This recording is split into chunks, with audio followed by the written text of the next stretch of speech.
বৃহস্পতিবার পবিত্র রাতে কেউ যদি এই দোয়াটি 100 বার পরে কোনো দিন পৃথিবীর কোনো মানুষের কাছে তার হাত পাততে হবে না। পৃথিবীর সব কিছু তার পায়ের নিচে আল্লাহ হাজির করে দিবেন। দারিদ্রতা থেকে মুক্তি দান করবেন, বিপদ আপদ থেকে মুক্তি দান করবেন, তার সম্মানকে সুউচ্চতা দান করবেন, অসুস্থতা থেকে দূরে রাখবেন। আল্লাহর অশেষ দয়া ও রহম তাকে দান করে দিবেন। সুবহানাল্লাহ। বৃহস্পতিবার রাত এটি গুরুত্বপূর্ণ রাত। এই রাত সপ্তাহে একদিন আসে।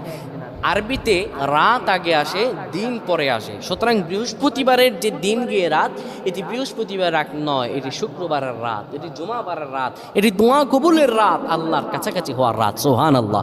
এই বৃহস্পতিবার রাত আল্লাহ তাআলা বান্দার দোয়া কবুল করেন। কেউ যদি বৃহস্পতিবার রাতে ঈশা নামাজের পরে পবিত্র হয়ে ইয়া হাইয়ু ইয়া হাইয়ু ইয়া হাইয়ু ইয়া রফিয়ু ইয়া রফিয়ু ইয়া রফিয়ু এই দোয়াগুলো পড়তে পারে 100 বার, আল্লাহ রাব্বুল আলামিন তার